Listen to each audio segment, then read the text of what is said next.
प्रिय भक्तगणों, जय श्री कृष्णा, जय सिया राम, जय श्री राधे राधे, जय श्री महाकाल। रण स्थल में अर्जुन और उनके पुत्र बब्रुवाहन के मध्य में परस्पर भयानक युद्ध हुआ और दोनों अचेत हो गए। वैशंपायन जी कहते हैं, मणिपुर नरेश बब्रुवाहन ने जब अपने पिता को आने का समाचार सुना तो विविध भांति की भेंट लेकर वह विप्रों को आगे करके अपने वीर पिता की अगवानी के लिए चला।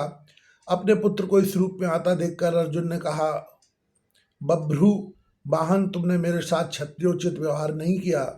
यह जानते हुए भी कि मैं महाराज युधिष्ठिर के यज्ञ के घोड़े को लेकर तेरे यहाँ आ रहा हूँ, तू शांति धारण करके मेरे मुख के सम्मुख आ रहा है। क्या ही अच्छा होता कि तुम मेरे सम्मुख ही न आते। यदि तुम्हें आना ही था तो हाथ में धनुष बाण लेकर आना था। अर्जुन के ऐसा कहने पर उसी समय नांग कन्या उलूपी ने प्रकट होकर बब्रुवाहन को युद्ध के लिए कहा। तब बब्रुवाहन ने यज्ञ अश्व को पकड़ लिया। यह जानकर अर्जुन अपने पुत्र से युद्ध करने के लिए आगे बढ़े।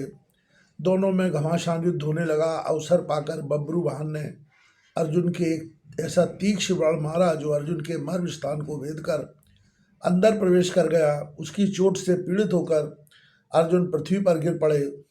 इधर पिता के बाणों से व्यथित हुआ बब्रू भी चेतनाहीन होकर धराशायी हो गया। चित्रांगदा को जब यह समाचार मिला तो वे बड़ी दुखी हुई और रणस्थल में जाकर विलाप करने लगी। उलूपी को वहां खड़ी देखकर चित्रांगदा ने कहा, उलूपी, तुम्हारे ही उत्कर्ष दिलाने पर बब्रुवाहन युद्ध में प्रवृत्त हुआ था।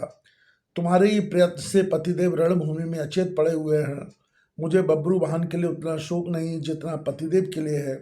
बहन, मैं तुमसे भीख मांगती हूँ, मेरा सुहाग वापस दे दो। यदि तुमने इन्हें जीवित न किया तो मैं स्वयं आमरण अनशन मृत करूंगी। इसी समय बब्रुवाहन की चेतना लौटी। उसने पृथ्वी पर पड़े हुए अपने पिता को देखकर बड़ा विलाप किया। उसने भी उलूपी से अपने पिता को जीवित करने का आग्रह किया। तल उलूपी ने संजीवनी मणि का स्मरण किया।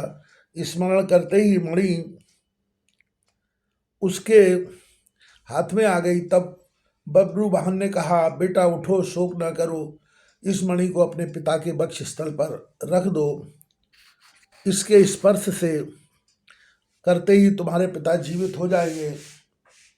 उलूपी के कथनानुसार बब्रू ने उस संजीवनी मणि को अपने पिता की छाती पर रख दिया।